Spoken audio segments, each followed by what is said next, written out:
أعوذ بالله من الشيطان الرجيم. بسم الله الرحمن الرحيم.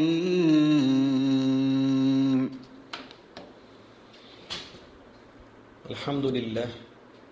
نحمده ونستعينه ونستغفره ونؤمن به ونتوكل عليه ونعوذ بالله من شرور أنفسنا ومن سيئات أعمالنا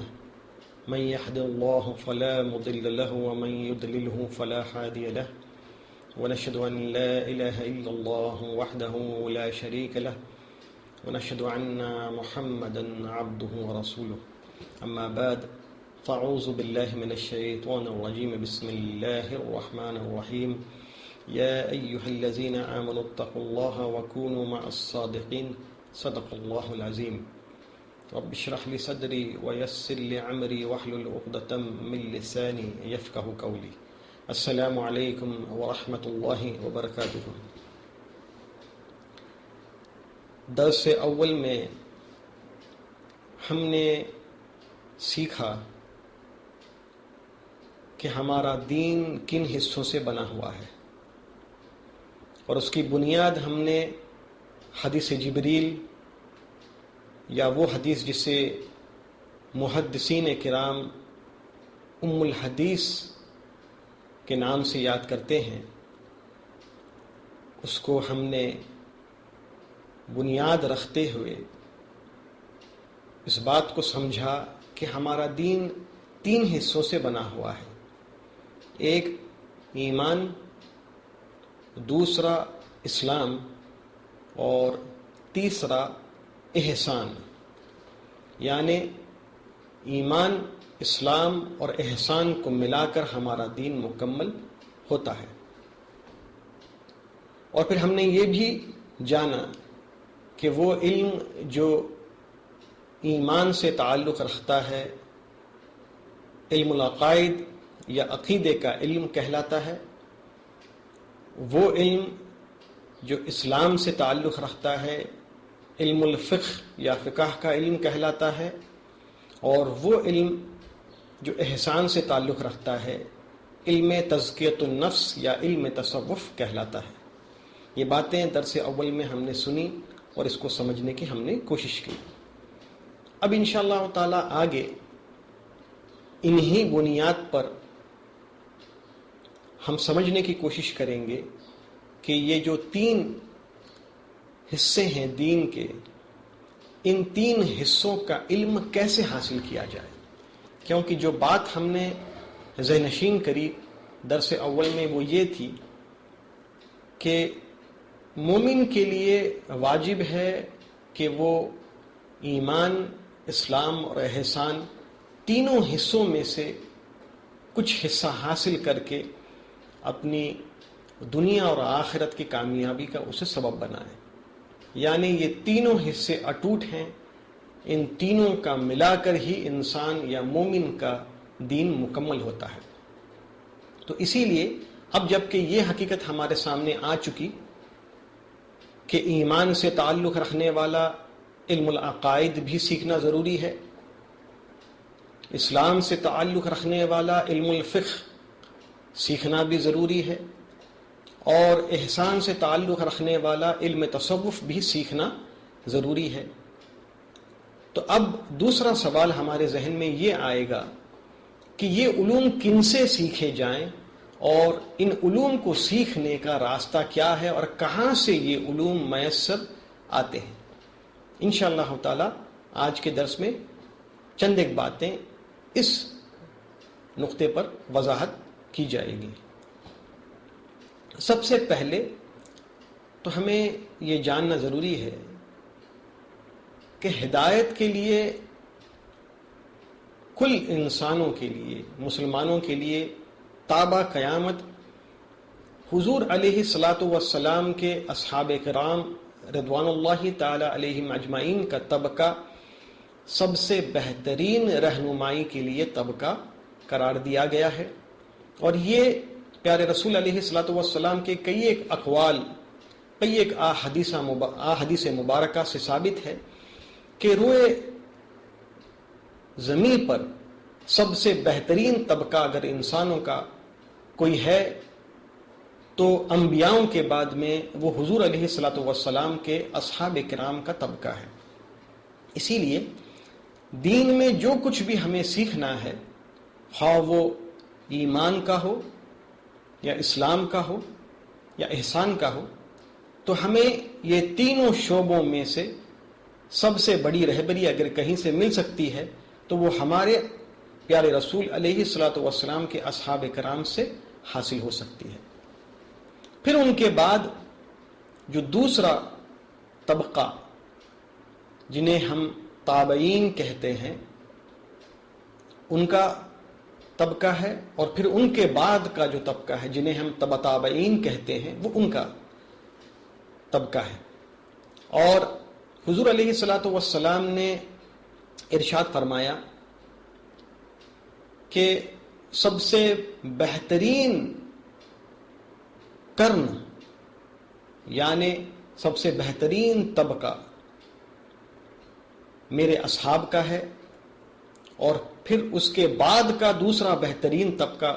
وہ طبقہ ہے جو ان کے بعد میں آئے گا یعنی تابعین کا، اور پھر ان کے بعد کا تیسرا جو سب سے بہتر طبقہ دنیا میں ہے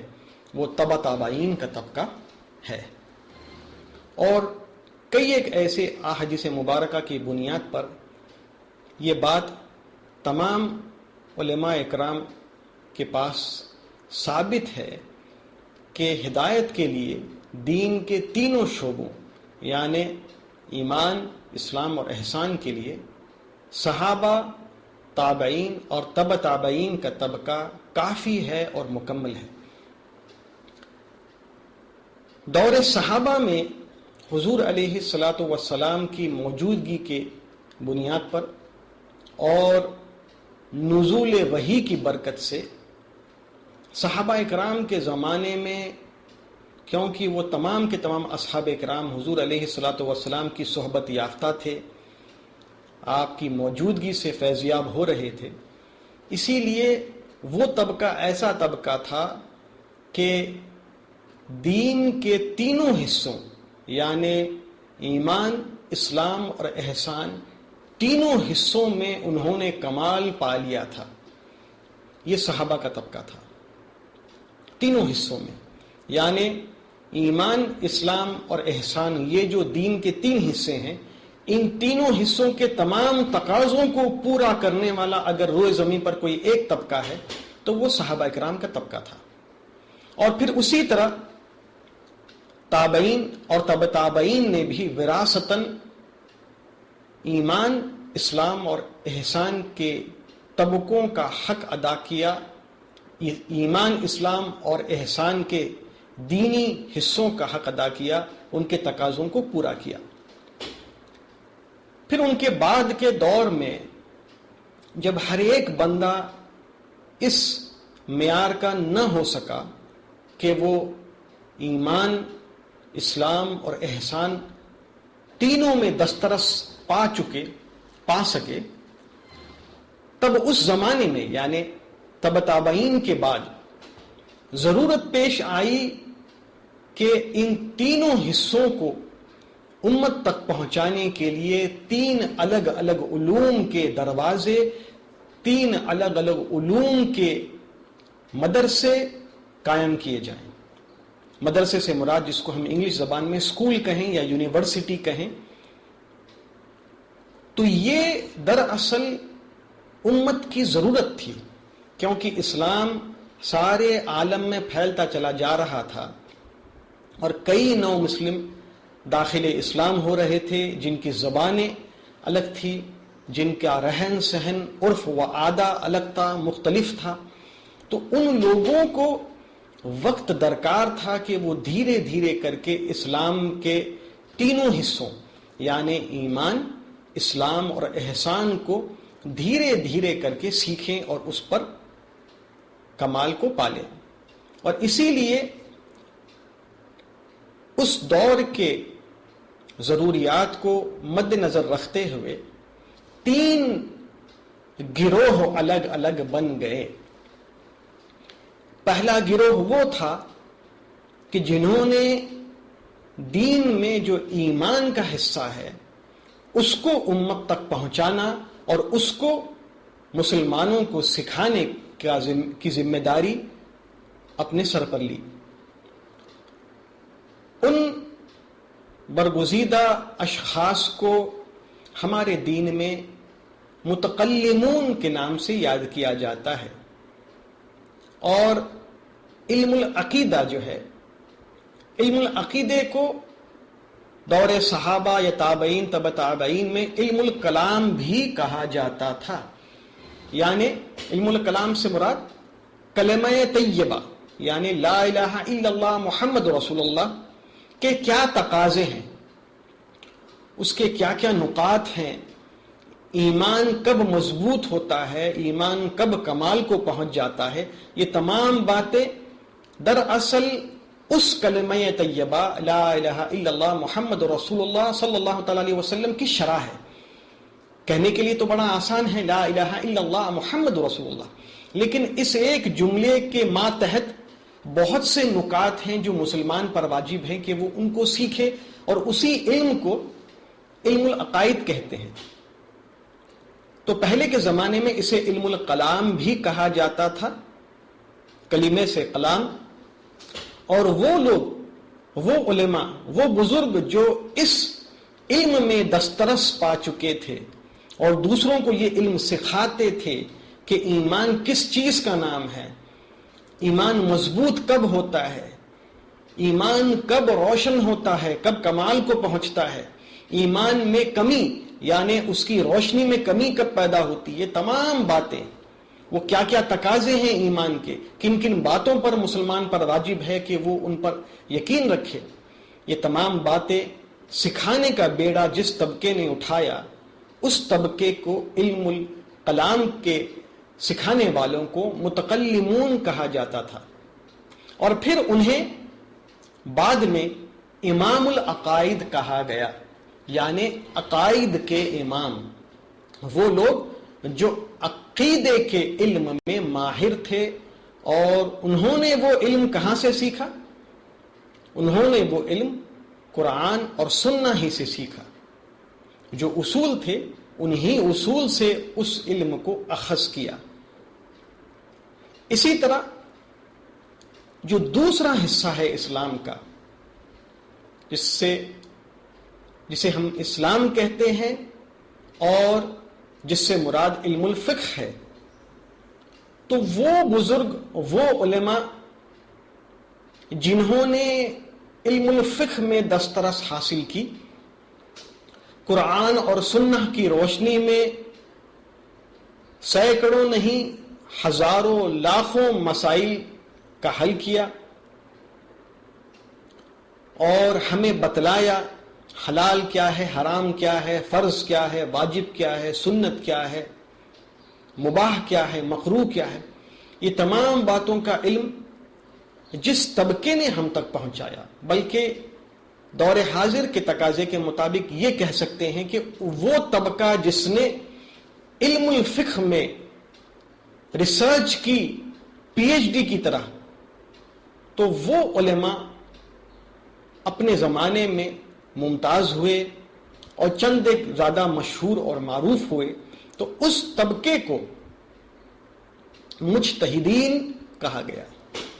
یعنی وہ لوگ جنہوں نے اجتہاد کے ذریعے دین کے دوسرے حصے اسلام کو امت تک پہنچانے کے لیے قرآن اور سنت سے مسائل کو اخذ کیا، احکام کو اخذ کیا اور ان کو لوگوں تک پہنچایا. اور اس طبقے کو مجتہدین کہتے ہیں. مجتہد یعنی اجتہاد کرنے والے. یہ رہا دوسرا طبقہ. دین کا تیسرا حصہ احسان ہے، اور احسان کا مقصد یہ ہے کہ انسان اپنے دین میں اخلاص کو پا جائے. تو وہ برگزیدہ اشخاص، وہ ہمارے بزرگ جنہوں نے دین میں احسان کو پانے کے لیے جو راستہ مقرر کیا اور وہ علم امت کو سکھایا کہ کس طرح سے عام مسلمان اپنے عام زندگی کے عبادات میں نماز، روزہ، حج، زکوٰۃ اور دیگر عبادات میں کس طرح اخلاص کو پائے، اور ہمارے ہر ایک عمل میں اخلاص کس طرح ثابت ہو جائے، اس راستے کو سکھانے والا جو طبقہ ہے، اس طبقے کو اولیاء کاملین کہا جاتا ہے۔ یعنی ہمارے دین کے 3 حصے، ایمان، اسلام اور احسان، ان 3 حصوں سے جڑے ہوئے 3 علوم، وہ کون سے؟ علم العقائد، علم الفقہ اور علم تصوف، اور پھر ان تینوں علوم کو سکھانے والے 3 گروہ، 3 طبقے، 3 استادوں کے طبقے، وہ کون سے ہیں؟ پہلا طبقہ جنہوں نے ایمان کیا ہے وہ مسلمانوں کو سکھانے کا بیڑا اٹھایا اور اس میں تحقیق کر کے لوگوں کے سامنے اپنی تحقیق کو پیش کیا، ان کو امام العقائد کہتے ہیں۔ دوسرا طبقہ وہ علماء، وہ بزرگ جنہوں نے قرآن اور سنت سے احکام کو اخذ کیا اور علم الفقہ میں کمال حاصل کر کے اپنی ریسرچ اور اپنی تحقیق امت کے سامنے رکھی کہ عمل کس طرح کیا جائے، اس طبقے کو مجتہدین کہتے ہیں یا امام المذاہب کہتے ہیں۔ اور تیسرا طبقہ، جس طبقے نے امت کو یہ سکھایا کہ عمل میں اخلاص کس طرح پیدا کیا جائے، وہ راستہ کیسا ہے، تو اس طبقے کو امت میں اولیاء کاملین کہا جاتا ہے۔ الحمدللہ یہاں تک یہ بات ذہن نشین ہو جانی چاہیے کہ ہمارا دین 3 حصوں سے بنا ہوا ہے، اور وہ تینوں حصوں سے 3 مقاصد طے شدہ ہیں، اور ان 3 مقاصد کو پانے کے لیے 3 علوم مقرر ہیں، اور ان 3 علوم کو پانے کے لیے 3 علوم کے دروازے یا 3 علوم کے یونیورسٹیز مقرر ہیں۔ عقیدے کا علم حاصل کرنے کے لیے ہمیں دور اول سے لے کر دور حاضر تک کے ان علماء جنہوں نے عقیدے میں دسترس حاصل کی، کمال حاصل کیا، ان سے اس علم کو سیکھنا ہم پر واجب ہے۔ پھر دوسرا علم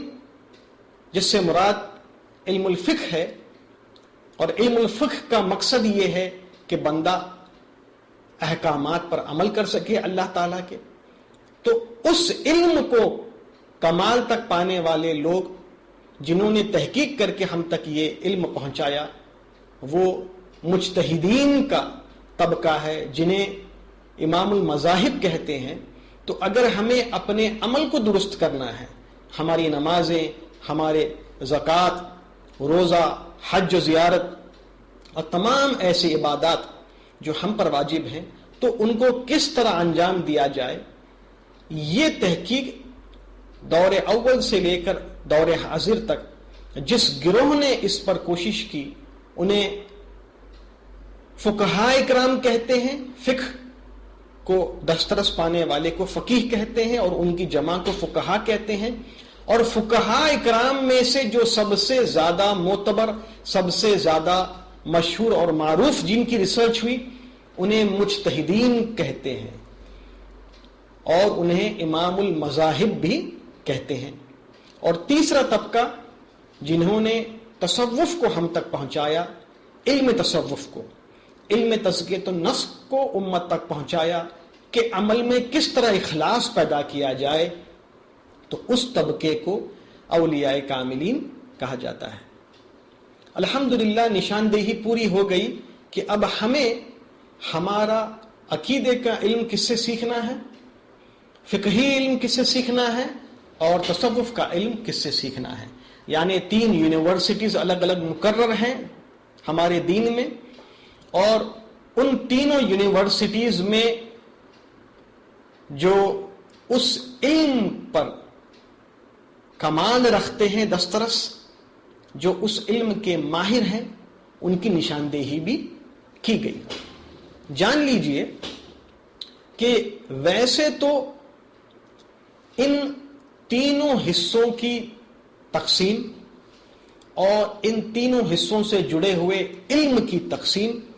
اور پھر ان تینوں دین کے حصوں سے جڑے ہوئے الگ الگ یونیورسٹیز کو قائم کرنا صحابہ اکرام کے زمانے میں ضروری نہ تھا، کیونکہ سرکار علیہ الصلوۃ والسلام کے زمانے میں حضور علیہ الصلوۃ والسلام خود ہر ایک مسئلے کو حل کرنے کے لیے موجود تھے، اور پھر وہ زمانہ وہی کا زمانہ تھا کہ اگر اصحاب کرام رضوان اللہ تعالی علیہم اجمعین کو کسی مسئلے میں شک و شبہات ہوتا تو اللہ تعالی اپنے شان کریمی سے اس مسئلے کو وحی کے ذریعے اس کو واضح کر دیتا، اس کا خلاصہ کر دیتا، اور یہ نعمت بعد کے طبقے کو میسر نہ آئی۔ اور اسی لیے یہ کہنا کہ صحابہ کرام کے زمانے میں یہ تینوں حصے کہاں تھے، یہ تین علوم کہاں تھے، تو یہ عقل سے ماورا گفتگو ہے، کیونکہ صحابہ کرام کا زمانہ ایسا تھا کہ حق اور باطل کی تمیز بالکل صاف صاف ہو چکی تھی، کیونکہ نبی پر واجب ہے کہ کوئی بھی نبی غلطی پر صبر نہیں کر سکتا، یعنی غلطی پر خاموش نہیں رہ سکتا۔ منصب نبوت کے فرائض میں سے ہے کہ اگر کچھ غلط ہو رہا ہے تو اس کو روکا جائے اور اس کی وضاحت کی جائے جو غلط ہو رہا ہے۔ تو اس طرح صحابہ اکرام رضوان اللہ تعالی علیہم اجمعین کے زمانے میں ان علوم کی تقسیم کی ضرورت نہیں تھی۔ اب جب ہم کہتے ہیں کہ ان علوم کی تقسیم کی ضرورت نہیں تھی تو یہاں پر یہ بات معلوم ہوتی ہے کہ ہم یہ نہیں کہنا چاہ رہے ہیں کہ یہ علوم کی ضرورت نہیں تھی، بلکہ یہ تینوں علوم تو سرکار علیہ الصلوۃ والسلام خود لے آئے۔ حضور علیہ الصلوۃ والسلام، قرآن شاہد ہے، قرآن کے الفاظوں میں ہے کہ اللہ تعالیٰ نے پیارے حبیب کو کس طرح نازل فرمایا کہ پیارے حبیب علیہ الصلوۃ والسلام پر اللہ تعالیٰ نے کو 3 ڈیوٹیز کے ساتھ بھیجا۔ وہ کون سا؟ قرآن کا علم دینا اور حکمت اور لوگوں کا تزکیہ۔ یہ تینوں باتیں، تو یہ تینوں الفاظ جو ہے قرآن ہی میں ہے، اور کئی ایک آیت کریمہ سے یہ باتیں ثابت ہوتی ہیں کہ پیارے رسول علیہ الصلوۃ والسلام کا مشن 3 طرفہ تھا، 3 طرح کا تھا۔ ایک، قرآن کے علم کو لوگوں تک پہنچانا، دوسرا حکمت کے ذریعے قرآن کی شرح، یعنی حضور علیہ الصلوۃ والسلام کے احادیث مبارکہ گویا وہ حکمت ہے، گویا وہ شرح ہے قرآن کی۔ صرف قرآن ہی پر اگر ہم دین کو مکمل جو ہے بنیاد رکھیں اور پھر احادیث مبارکہ کا مطالعہ نہ کریں تو گمراہی ہے۔ قرآن کی شرح ہمیں ہزاروں لاکھوں کروڑوں احادیث مبارکہ سے ملتی ہے، تب جا کے ہمیں قرآن کا صحیح سمجھ، قرآن صحیح ہمیں سمجھ آتا ہے۔ المختصر کہنا یہ مقصد ہے کہ دور صحابہ میں یہ تینوں علوم موجود تھے۔ کون سے علم؟ عقیدے کا علم، فقہی علم اور تصوف کا علم۔ اور جیسا کہ پہلے یہ بات کہی جا چکی ہے کہ یہ پیارے رسول علیہ الصلوۃ والسلام کے حدیث سے ثابت ہے کہ ہمارا دین 3 حصوں سے بنا ہوا ہے، ایمان، اسلام اور احسان۔ تو گویا یہ بات ثابت ہو چکی کہ پیارے رسول علیہ الصلوۃ والسلام نے خود امت کو اور اپنے اصحاب کرام کو ایمان، اسلام اور احسان، یہ تینوں حصوں کا علم عطا کیا، اور وہ تینوں حصوں کا علم عقیدے کا علم، فقہی علم اور علم تصوف ہی ہے۔ بعد میں چل کے ان علوم کو نام دیے گئے۔ دور صحابہ میں ان علوم کو نام دینے کی ضرورت نہ تھی۔ وہ وقت ایسا تھا، وہ دور ایسا تھا کہ ان تینوں علوم کو ایک ساتھ صحابہ اکرام سرکار سے سیکھا کرتے تھے۔ لیکن بعد کے زمانے میں جب کثیر التعداد میں لوگ حلقے بگوش اسلام ہوئے اور ہر ایک بندہ ان تینوں شعبوں کا علم نہیں دے سکتا تھا یا اتنی فرصت اسے نہ مل سکتی تھی، تو 3 طبقے تیار ہوئے امت میں جنہوں نے تحقیق کی اور انہوں نے اپنی تحقیق کو امت کے سامنے رکھا۔ اور دوسری اہم بات کہ ان تینوں طبقوں کی تحقیق کو اس زمانے کے تمام دیگر علماء نے بھی قبول کیا اور اس کی تصدیق کی، اور اسی کے بعد ان علوم کو گویا ایک شان حاصل ہوئی۔ جیسے کہ طبقہ اول، یعنی وہ طبقہ جنہوں نے ایمان کیا ہے، یہ علم امت تک پہنچایا، تو اس طبقے کو ہم کیا کہتے ہیں؟ امام العقائد کا طبقہ۔ اور خیر قرون یعنی صحابہ تابعین تبع تابعین کے بعد جو سب سے زیادہ تحقیق علم العقائد پر اگر کسی 2 علماء نے کی ہے تو اس میں 2 سب سے ممتاز نام جو آتے ہیں وہ یہ ہیں، ایک امام ابو المنصور الماتریدی اور دوسرے امام ابو الحسن الاشعری، امام الماتریدی اور امام الاشعری۔ یہ دونوں تیسری صدی کے دوسری اور تیسری صدی کے درمیان کے بزرگ ہیں جو اس زمانے سے تعلق رکھتے ہیں۔ تو یہ 2 بزرگ ایسے ہیں، یہ 2 علماء ایسے تھے کہ جنہوں نے اس وقت کے تقاضے کو مد نظر رکھتے ہوئے عقیدہ کیا ہے اور مسلمان پر کیا کیا واجب ہے، عقیدے کے نکات کیا کیا ہیں، اور وہ کیا کیا باتیں ہیں جن کی سمجھ مسلمان کو ہونی چاہیے، اور وہ کون سی باتیں ہیں جس کا تعلق صرف یقین قلبی سے ہے اور جس کا حاصل کرنا ہماری آخرت کی نجات کے لیے ضروری ہے۔ تو وہ تمام باتوں کی تحقیق قرآن اور سنت کی روشنی میں جن 2 بزرگوں نے سب سے زیادہ کی اور جن کی تحقیق کو اس زمانے کے علماء نے قبول کیا، اور پھر اس زمانے سے لے کے آج تک یہ تحقیق بالکل جو ہے گویا سورج کی طرح روشن ہے، اور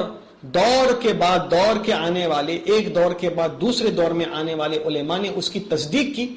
گویا جب یہ کئی ایک صدیوں سے بات چلتی چلی آ رہی ہے کہ ہر ایک صدی کے علماء نے ان 2 بزرگوں کی تحقیق کو قبول فرما لیا، تو بعد میں چل کے علماء نے یہ بات کہی کہ اب اگر کسی مسلمان کو علم العقیدہ سیکھنا ہے اور اس کو سمجھنا ہے تو اس کے لیے کافی ہے کہ وہ امام الاشعری یا امام الماتریدی کی تحقیق اور وہ علماء جنہوں نے ان کی تحقیق پر دوبارہ اس پر شرح لکھی یا اس پر اور تحقیق کی، تو مسلمان کے لیے کافی ہے کہ وہ ان کی کتابوں کا مطالعہ کرے تاکہ اس کا عقیدہ درست ہو جائے۔ اسی طرح احکام الہی، یعنی دین میں کیا کرنا ہے کیا نہیں کرنا، نماز کس طرح پڑھنی ہے، نماز کن باتوں سے فاسد ہو جاتی ہے، کن چیزوں سے نماز کو دوبارہ لوٹانا ضروری ہو جاتا ہے، حج کے ارکان کیسے ہیں، ان کی ادائیگی میں کیا کیا تقاضے ہیں، یہ تمام باتیں اور سینکڑوں ہزاروں مسئلے جو ہمارے روزمرہ کی زندگی، ہمارے عبادات، ہمارے معاملات سے تعلق رکھتے ہیں، اس کی تحقیق سب سے زیادہ جن بزرگوں نے کی، اور یہ کہ جن کی تحقیق کو عالم اسلام کے علماء نے قبول فرمایا، وہ تو 4 ہی تھے۔ اب کوئی مسلمان یہ چاہتا ہے کہ وہ سب سے بہترین طریقے سے عمل کرے، اللہ کی عبادت کرے، تو اسے چاہیے کہ وہ ان 4 دارالعلوم یعنی امام ابو حنیفہ، امام مالک، امام شافعی اور امام احمد بن حنبل کی تحقیق، اور وہ جو کچھ بھی انہوں نے مسائل کے حل اپنی کتابوں میں لکھے، اور پھر آنے والے علماء نے جو انہی کی کتابوں کو بنیاد بنا کر اس کی شرح کی، تو مسلمان کے لیے کافی ہے کہ وہ ان میں سے کسی ایک راستے پر چل کر کے اپنے عمل کو درست کر لے۔ یہ فلاحی اور کامرانی کا راستہ ہے اور جو بالکل آسان اور سہل ہے۔ اسی طرح اگر کوئی بندہ یہ چاہتا ہے مسلمان کہ وہ اپنے عمل میں اخلاص کو پائے، اپنے عمل میں احسان کے درجے کو پہنچ جائے، تو اب اس کے لیے بھی آسان راستہ یہ ہے کہ جو 4 راستے طے شدہ ہیں کہ جن پر چل کر کے سینکڑوں نہیں لاکھوں کروڑوں لوگوں کو اخلاص میسر آ گیا اور جن کی میتھڈولوجی طے شدہ ہے، تو وہ 4 ہی ایسے دارالعلوم ہیں: قادریہ، سہروردیہ، چشتیہ اور نقشبندیہ۔ میں دارالعلوم اسی لیے کہہ رہا ہوں کیونکہ یہ علوم کے دار ہیں، علوم کے دروازے ہیں۔ اس دروازے میں داخل ہونے کے بعد، اس یونیورسٹی میں داخلہ لینے کے بعد، یقینی طور پر 1200-1300 سال سے مسلمان ان دارالعلوم سے استفادہ کرتے ہوئے اپنے دین میں اخلاص کو پا چکے ہیں۔ تو جن 4 یونیورسٹیز کا ریکارڈ اتنا بلند ہو کہ 1200-1300 سال سے جس یونیورسٹی سے فارغ ہونے والا یقینی طور پر اپنے دین میں اخلاص کو پا جاتا ہے، تو ظاہر سی بات ہے اب مسلمان کے لیے بھی آسان راستہ یہی ہے کہ وہ انہی 4 یونیورسٹیز یا دارالعلوم میں سے کسی ایک دارالعلم میں داخلہ لے لے اور اپنے دین میں اخلاص کو پیدا کر لے۔ یہی مختصر سا ڈھانچہ ہے ہمارے دین کا کہ ہمارا دین جو ہے 3 حصوں سے بنا ہوا ہے: ایمان، اسلام اور احسان۔ اور دین کے یہ تینوں حصوں سے 3 علوم جڑے ہوئے ہیں۔ ایمان سے جو علم جڑا ہوا ہے اسے عقیدے کا علم کہتے ہیں، اسلام سے جو علم جڑا ہوا ہے اسے علم الفقہ کہتے ہیں، اور احسان سے جو علم جڑا ہوا ہے اسے علم تصوف کہتے ہیں۔ علم العقیدہ سیکھنے کے لیے 2 بڑے یونیورسٹیز امت میں قائم کیے گئے، 2 بڑے دارالعلوم امت میں وجود میں آئے، ایک امام ابو الحسن الاشعری کا دارالعلم اور ایک امام ابو منصور الماتریدی کا دارالعلم ہے۔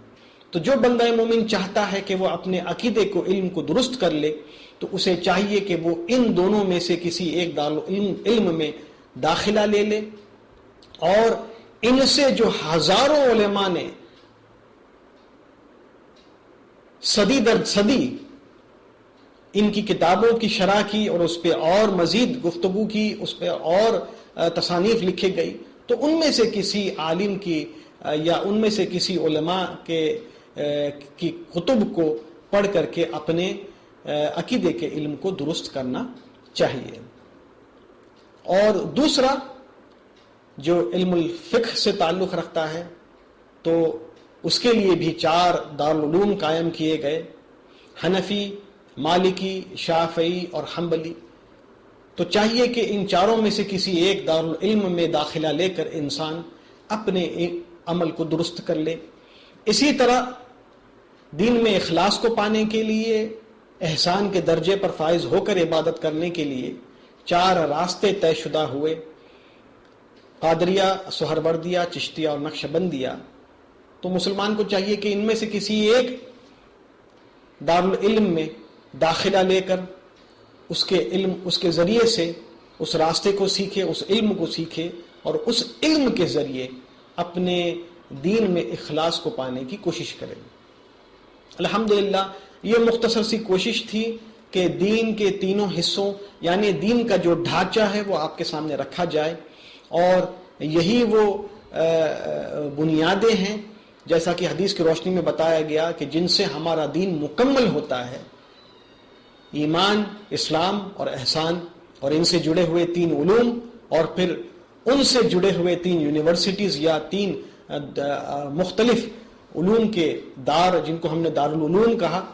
انشاءاللہ تعالی اس سسٹم کے تحت اگر ہم علم حاصل کریں گے تو انشاءاللہ تعالی امید ہے کہ ہم حق پر رہیں گے اور گمراہی سے بچ جائیں گے انشاءاللہ تعالی۔ اللہ سبحانہ و تعالی ہم سب کو کہنے اور سننے سے زیادہ عمل کرنے کی توفیق عطا فرمائے۔ وآخر دعوانا ان الحمدللہ رب العالمین۔